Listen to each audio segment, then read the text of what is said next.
found on any LinkedIn list for what employers are looking for in new employees. I looked.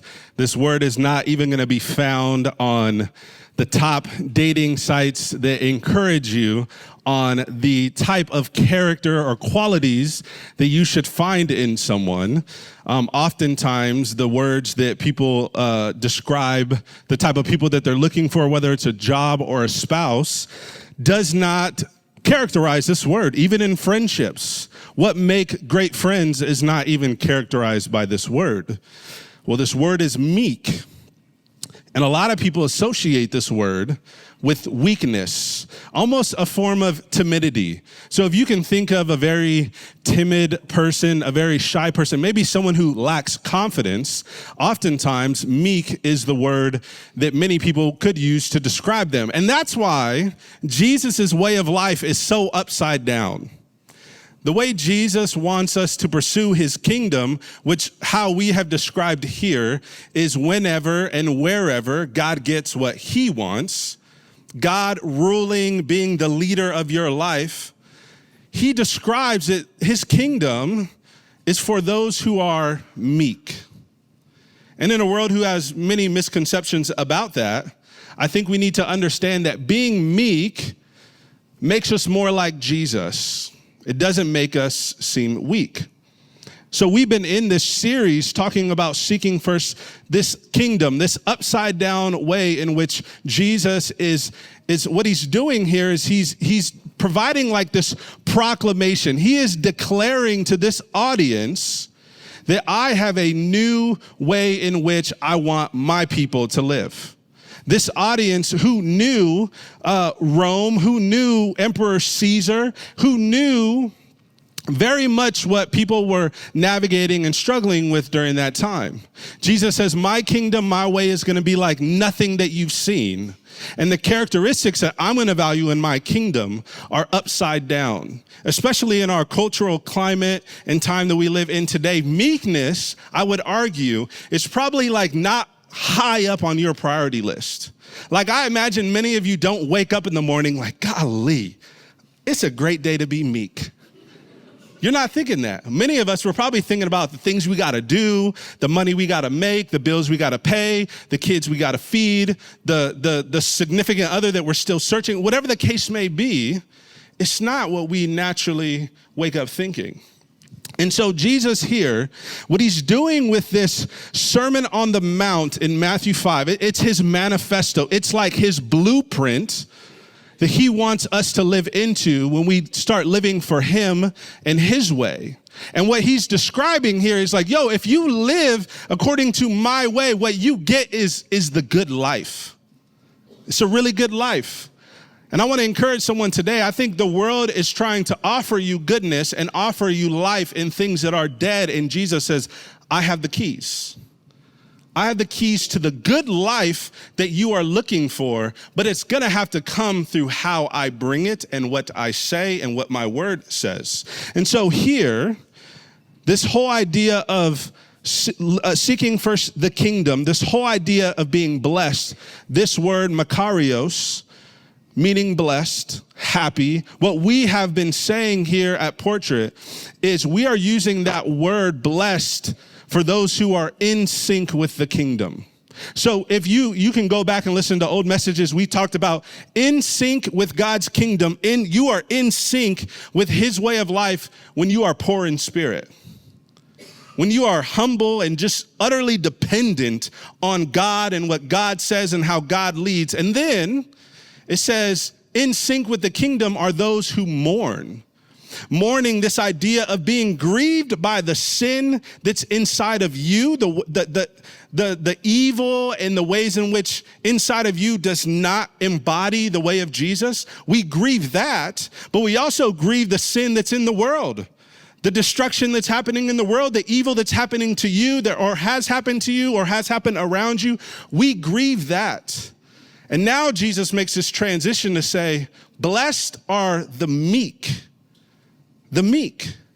This word meek, it means in the Greek gentle, And what I love most about what's misunderstood about this word is actually, it means reserved or controlled strength. Like there is a control to the strength. So it's not an absence of weakness. It's actually the fact that you are strong, but you know how to control it. That you are strong and you can have confidence, but you depend on Jesus. Meekness has nothing to do with weakness. It is strength under control. And this word meek, it shows up 4 different times in this Greek form. And we are going to dive into that. But it is someone who can show their strength even in times of suffering.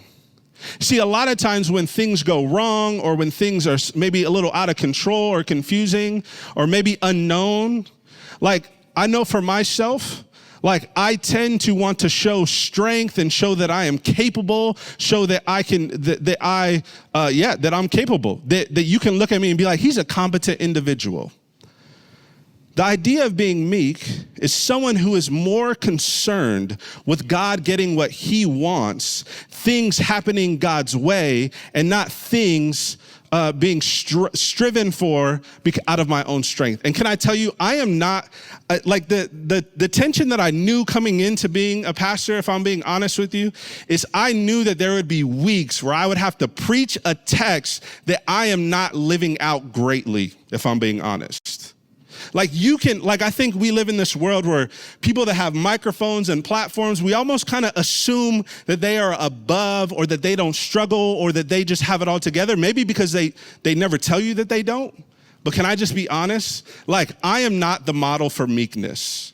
And I have a particular kid this week, one of my kids that can tell you that I was not the model for meekness.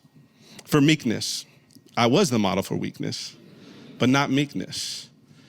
And I had to sit with the reality, if I'm being honest, about how much it grieved me when I have authority over my son, one of my sons. And I have authority over all of them, but the one I'm talking about right now is the example. That I have, honestly, I'm stronger than him. I'm in an authority of him.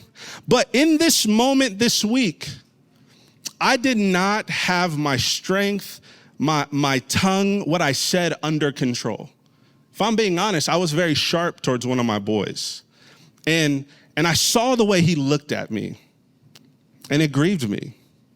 Like the whole week, I'm like, man, there's a lot of stuff in Jesus that's just not in me.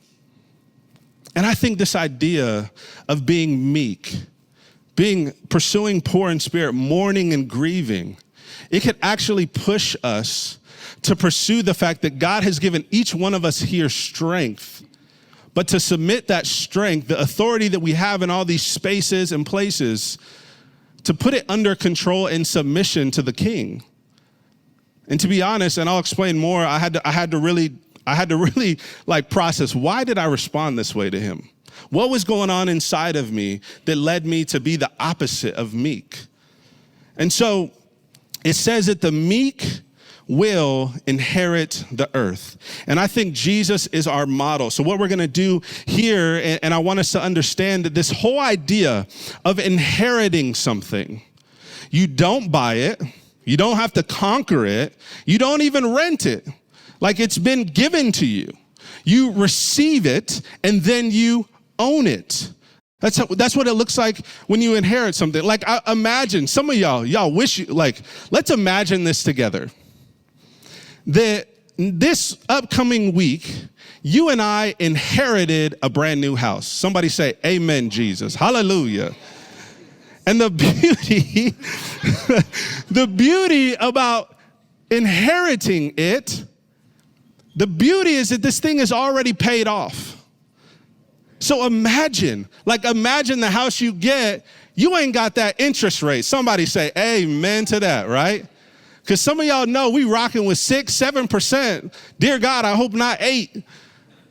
But the reality is you didn't have to earn it. You don't have to buy it. And now you don't have to pay interest on it because you inherited it. Somebody else was managing it. They took care of it, and now they passed it on to you. So you receive it, and then you own it.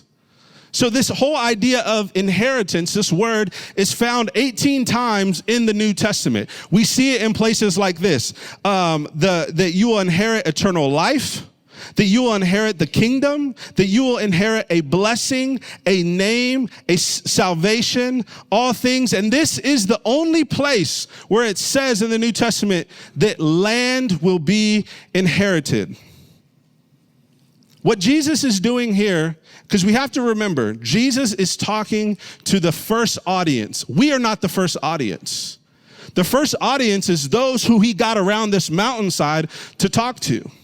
And what he's doing here is he's quoting a scripture in the Psalm because he knows that, look, y'all probably have heard this before. I'm not going to read the whole thing, but I'm only going to quote some of it. And what he's doing is he's quoting Psalm 37, verse 11, which says, the meek will inherit the land and enjoy peace and prosperity. Why is he doing this? Because the people that he's speaking to were God's chosen people, the Jewish people, knew that there was a land to be inherited. I'll explain more. This Psalm 37, what this psalm is particularly talking about is, if I can create this binary argument here, it's talking about those who are meek and those who are wicked. So listen to what Psalm 37 says. This scripture that Jesus is quoting to them in this Sermon on the Mount. It says, do not fret because of those who are evil, or be envious of those who do no wrong. This whole idea of fret is like, man, don't be so hot and bothered. Don't be so angry. Y'all know when y'all get like so angry that your body temperature changes? It's like, don't fret. Don't do that. For like the grass, they, the evil, will soon wither. Like green plants that will soon die away. Trust in the Lord and do good. Dwell in the land and enjoy safe pasture. Take delight in the Lord, and he will give you the desires of your heart.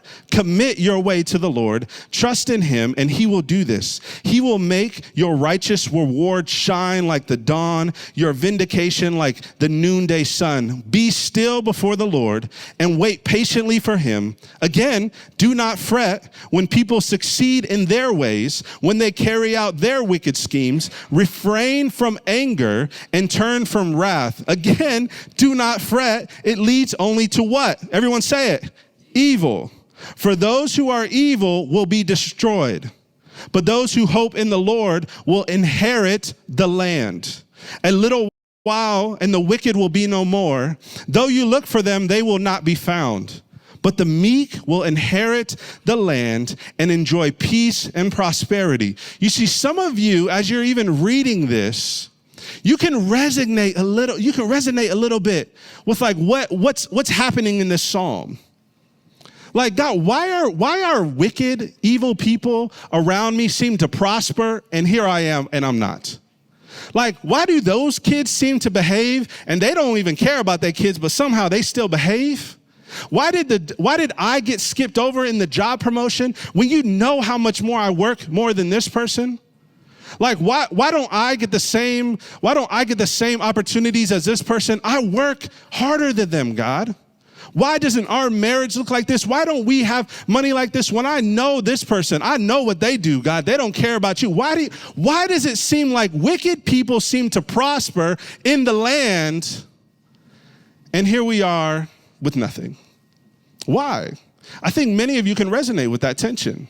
I think many of you, if you were to look at the landscape of our world, you would see the wickedness, you would see what's going on, and be like, God, why does it seem like that gets all the press? Why does it seem like that's the only thing that's being talked about? Why does it seem like the wicked are getting away with this, God?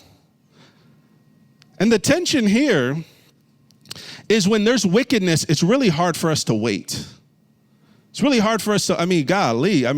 Many of you know, y'all got quick Twitter fingers and quick Facebook fingers. Like, it's hard for you to, when you see wickedness, not to just say something about it, not to operate out of your own strength. But what he's getting at here is, he's saying, look, it may seem like the wicked are prospering now. Oh, but wait. Because the king has the final say. The king has the final judgment. Are you okay with waiting in meekness, though? And this is what he's getting at. You see, the wicked, they do things by their might. But those who are wise, they do things by meekness. So this whole idea is in Psalm 37, like, God, who is going to dwell in the land? Because it seems like the way the wicked are operating, they got all the good stuff. They got the land of milk and honey. They got all the economic resources. Are they going to be the ones, God? And so I want to encourage you today that as you keep reading in Psalm 37, in verse 18, it says, the blameless spend their days under the Lord's care, and their inheritance will endure forever. Those the Lord blesses will inherit the land, but those he curses will be destroyed. Verse 22. Verse 27, and still in Psalm 37, it says, turn from evil and do good, then you will dwell in the land forever. It says in verse 29 that the righteous will inherit the land and dwell in it forever. We'll talk more about what that looks like next week. And verse 34 says, hope in the Lord and keep his way. He will exalt you to inherit the land, and then the wicked will be destroyed. It says the meek, the blameless, those who God blesses because they turn from evil and do good. The righteous, those who want to pursue right relationship with God, pursue his way. Those who hope in the Lord and keep his way. These are the types of people that will eventually inherit the land. So you can find confidence knowing that if you pursue those things, the land and the inheritance is what you end up with. But although this may be an encouragement that, yes, the evil is going to exist in the world, but God will be just. God will be righteous, but we have to let him.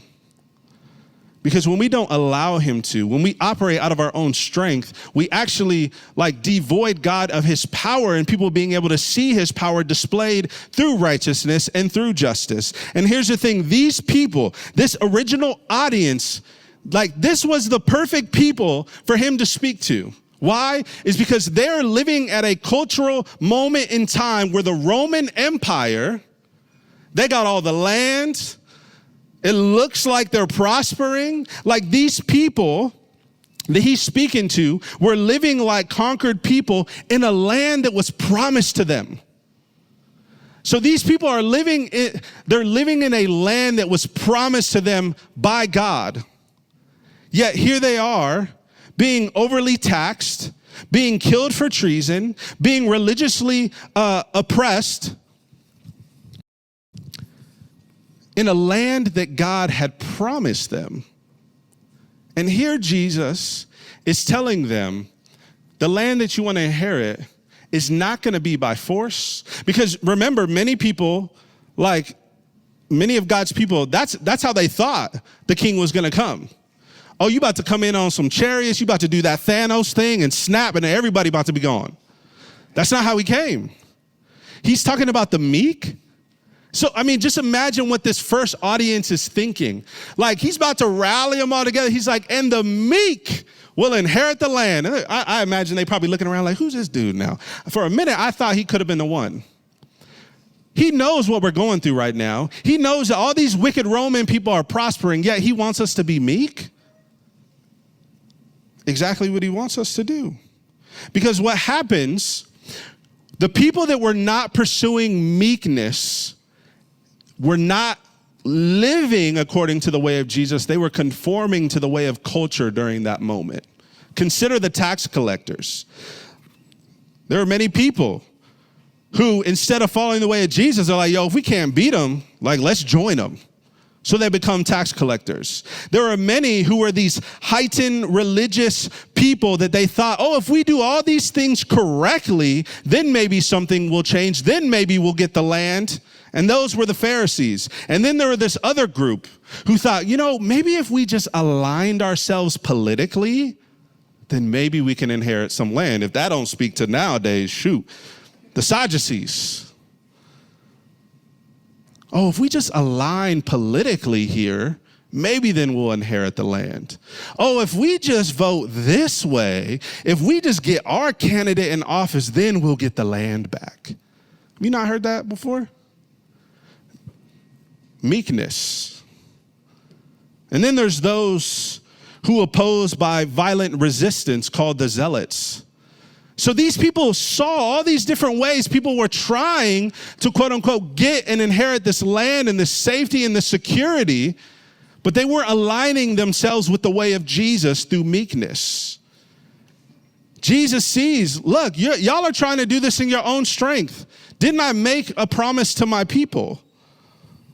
He says it is the meek, those who are willing to control their strength in order to trust me, those are going to inherit the land. Those who would rather trust in God's timing and not their way, responding in nonviolence, those are going to be the ones that inherit the land that I have promised. Scott McKnight says this. He says, this meekness is framed over against wrath, anger, violence, theft, violent takeovers, and brutal reclamations of property. The meek are unlike the zealots who use violence to seize the land. The meek chose to absorb unjust conditions in form of nonviolent, non-retaliatory resistance that creates a calm, countercultural community of love, justice, and peace. Oh, just think about that right now. Like, what if we were to create a calm, countercultural community of love, justice, and peace? That's the type of community that is produced by meekness. Why? So why is inheriting land so important to these people? Why is this? How can we contextually see this for us? Well, you see, for these people, inheriting land was good news from the beginning. Because if you were to read through the Old Testament, God would make this what's called a covenant. It's not a contract, a covenant promise with his people about a promised land that was going to be theirs. He made it with a guy named Abraham, Isaac, Jacob, and then all these generations that were under Joshua. God would tell these people, yo, the promised land is going to be yours. This land flowing with milk and honey and all these resources and security and peace and the things that you are deeply longing for, this is going to be yours if you would just obey me, if you would just follow my ways. But if you read through the Old Testament, y'all, maybe for a hot second they did that. Sorry, hot second in the African-American vernacular means not a long time, okay? So maybe for a hot second, they would listen, but then when God didn't start showing up according to their timeline, then they would turn to other lowercase g gods, other idols. And so what ends up happening is God had warned them, if you didn't obey me, if you didn't follow my ways, you would end up thrown out of the promised land. You would end up in what he called exile, and you see that. This short journey, this should have taken weeks, takes 70 years because people would not obey and follow the way of God. So here now, they find themselves back under the rule of Romans, paying all these taxes, losing their land. They're not flourishing economically or spiritually.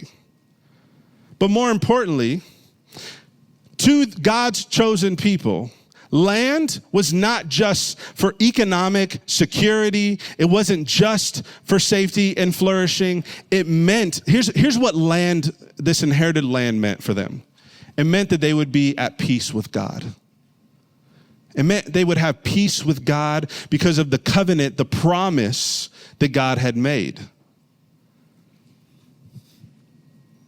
And they knew that peace would come because in the promised land, God would then be king again.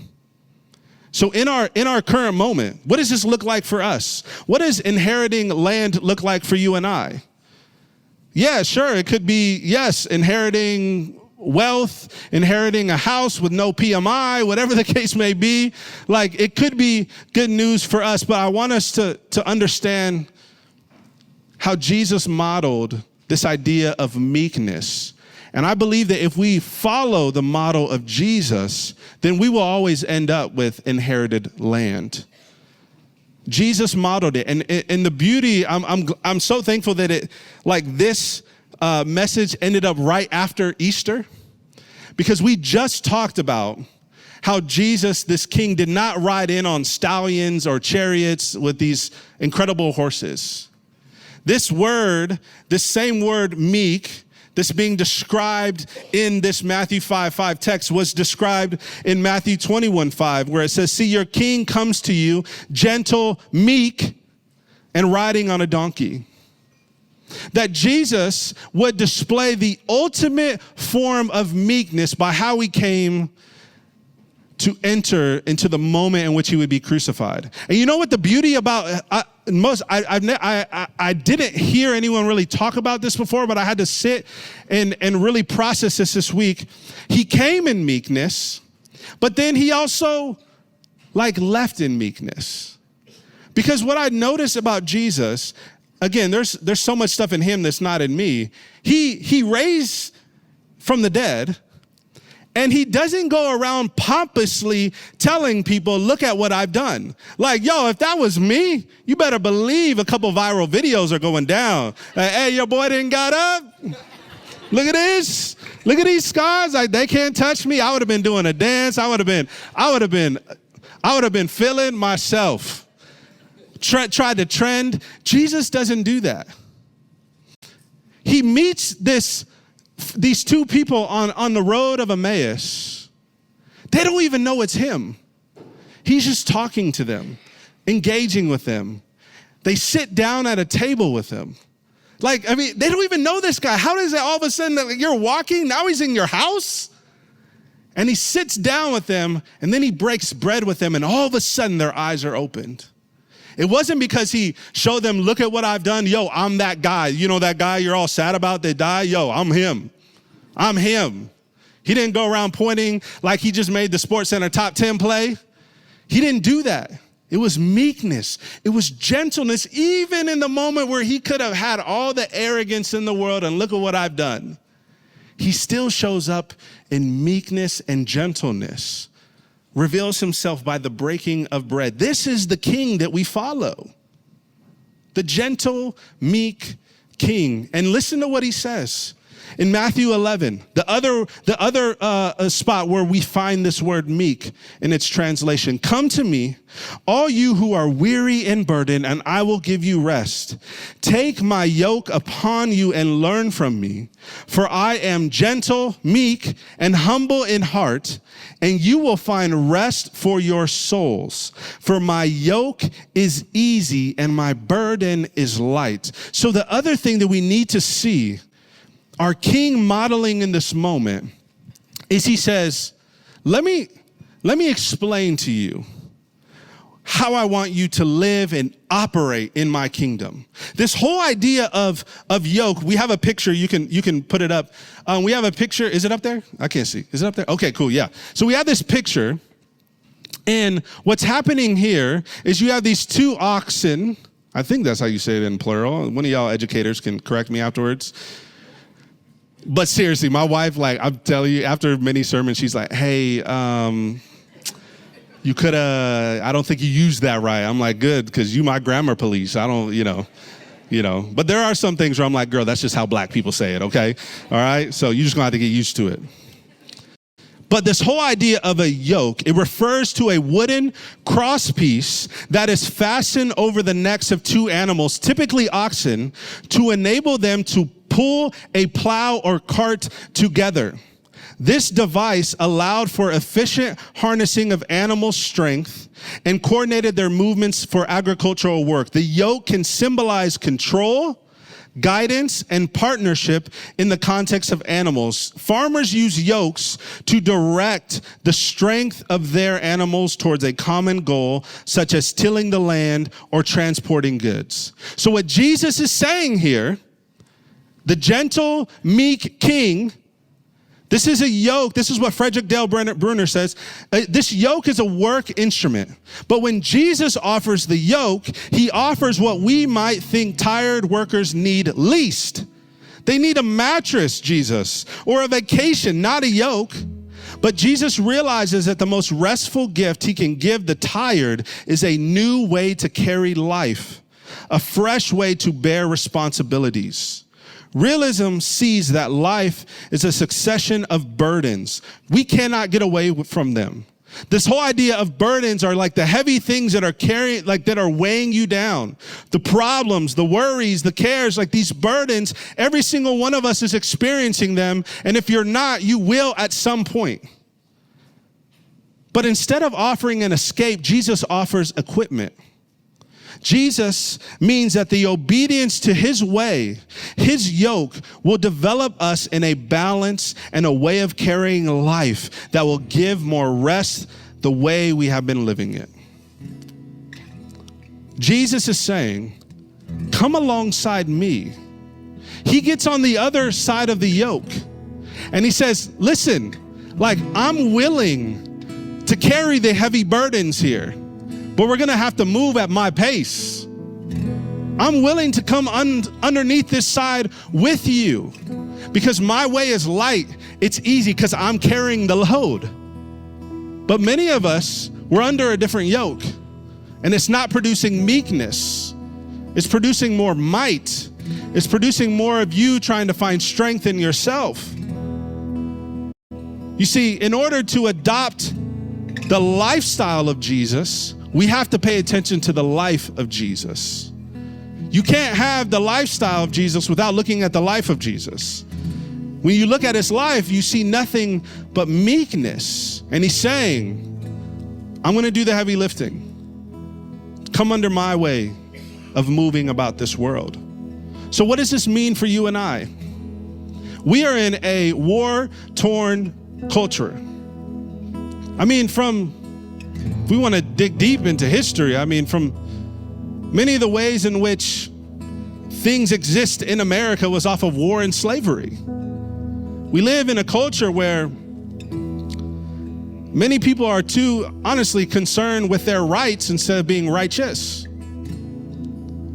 They're not concerned with meekness, they're concerned with might. How we get these things, how we conquer these things, how we make these things happen. And Jesus is like, yo, that's not my way.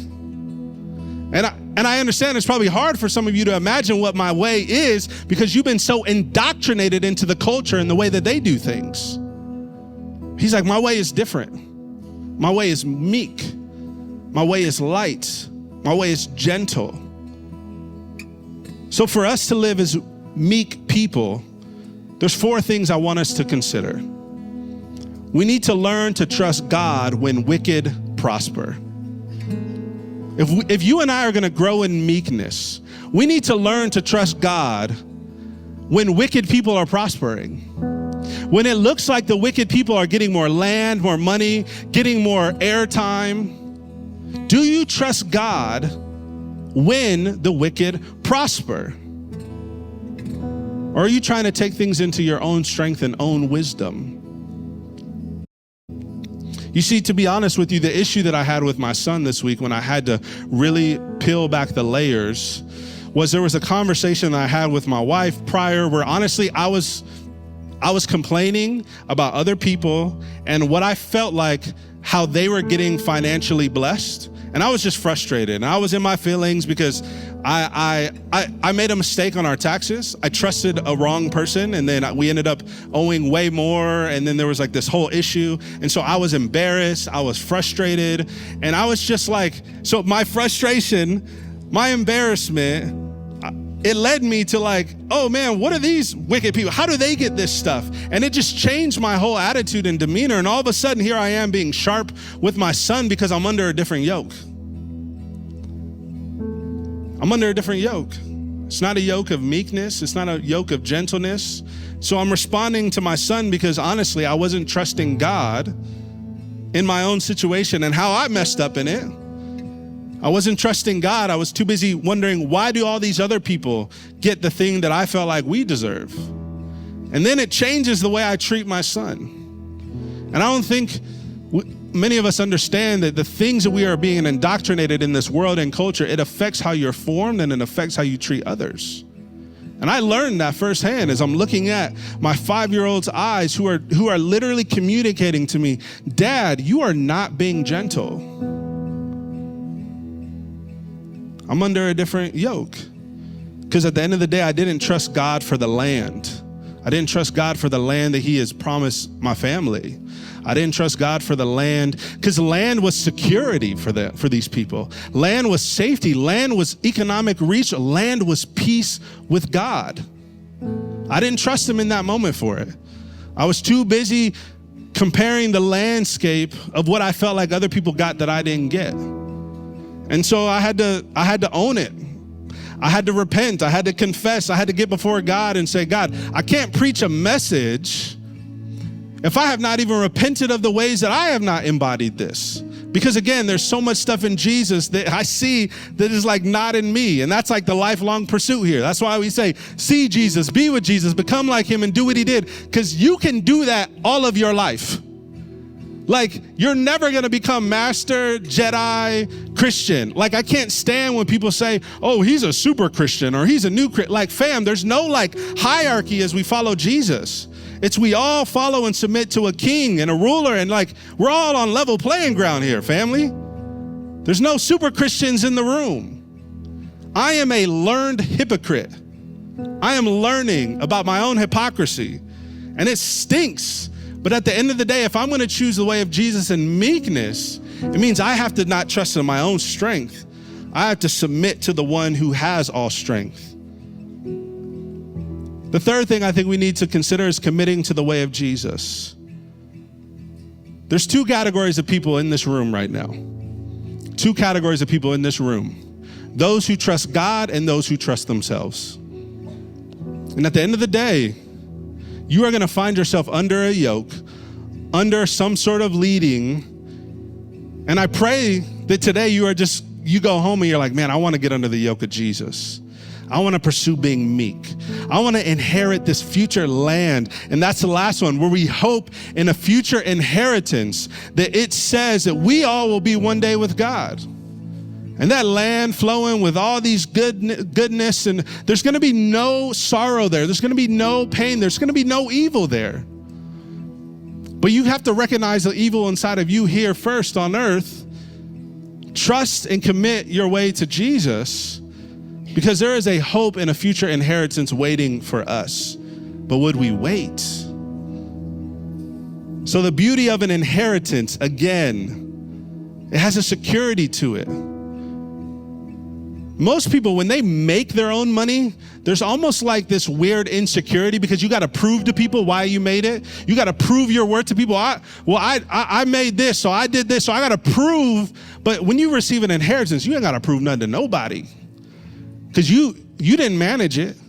You just received it. And that's the good news this is the good news of the story of Jesus, is that you and I didn't earn nothing. We didn't have to pay for nothing. We inherited something. And we inherited a king who would humble himself, pursue meekness, ride on a donkey all the way to his cross. He would die for every single one of us in here, taking on all of God's wrath. Then he would flex on death 3 days later, raise up, and in continued meekness, continue speaking about the kingdom that he was bringing. And in continued meekness, he would reveal himself in such a gentle, humble way by revealing his scars and breaking bread. This is the king that we follow. Are you under his yoke? Is more gentleness being produced in you? We have an inheritance. In those times and in history, kings would conquer land by sending people into battle. And it would be on the blood of those very people that land would be conquered. That's how rulers operated. They would send out people, that those people would shed their own blood for this ruler, and then land would be inherited. Can I tell you how Jesus does it? Jesus goes out, he sheds his own blood, inherits the entire earth, and says, here, I'm giving you this inheritance. I don't know if you heard me, but Jesus shed his own blood for you. You didn't have to inherit that. He inherited the whole earth, and he says, here you go. Would you just trust me? It is meekness that is an act of trust. It is an act of resistance in our outrage and just performative, trying to be strong culture. It is meekness that inherits the land. We can't have strength that is under control unless we are submitted to the one who is in control. We cannot have strength. You and I cannot have strength that is under control unless we're submitted to the one who is in control. We can't. And so today, I just want to end by reminding you a story from the Old Testament. It was in the book of Numbers, and this whole idea of these people living in exile for 40 years. Well, there's these two guys by the name of Joshua and Caleb. Joshua and Caleb, they would send along with a few other spies to see this land that had been promised. So they send them, and Joshua and Caleb look, and all the other people look, and they're like, yo, fam, there's some giants over there. Look at that dude's biceps. Look at his tries. Man, that dude's calves are like the size of my head. Like, there's no way. There's no way we're going to defeat these people. Joshua and Caleb are like, no. Y'all remember what God promised, right? God promised victory. So they weren't looking at the circumstances. They were looking at the king. So they go back and they report like, hey, y'all, we got them. Only two of them. They're like, yo, we got them. Let's go. Everyone else, no, we're too afraid. We can't do it. They didn't submit. They were looking at their own strength and how they could do it. They were not submitting to the strength of the king. They were not submitting to what the king had said. But Joshua and Caleb, no, they said, we can do this. And listen to what Jesus says, or listen to what God says. God describes in Numbers 13 or 14. He says that Caleb, he has a different spirit about him, so he can enter the land. Caleb had a different spirit about him because he understood that gentleness and meekness were a part of his framework and DNA. That he was not looking at his own strength, he was looking at the strength of the king, submitting to that. And Caleb, it says, was able to enter the land because he trusted God. And guess what happened to Caleb and his generations? It said all of Caleb's generations after him got to enter the land as well. I'm curious for those of you here, what is on the other side of you pursuing meekness and gentleness in the way of Jesus? What sort of generational sin and trauma is waiting to be transformed until you pursue meekness? Could it be said of you that fill in the blank is going to be able to inherit the land because they trusted me, because they were meek and they waited for me, because they trusted the inheritance was coming? And guess what? All of the generations after them, your kids and your kids' kids, will potentially be able to inherit the land that God has promised, called heaven, a new heaven and new earth, because you put your trust in him. Imagine what that could look like for you. So I'm here to tell you that I got some spies, and we're looking out into the world right now in culture, and it may seem like there's a lot of things happening. It may seem like God's not going to get his way, but can I tell you today, God's going to get his way? Can I tell you today that we can look out, and there may be some giants, but can I tell you that we want to be a meek community because we want to inherit the land that God has promised so we can take them. And if you would just join us, the generations that come after you could be transformed. The generations could potentially inherit that land too, because you have decided not to place your faith in other emperors and kings and chariots, but you placed it in the gentleness of King Jesus.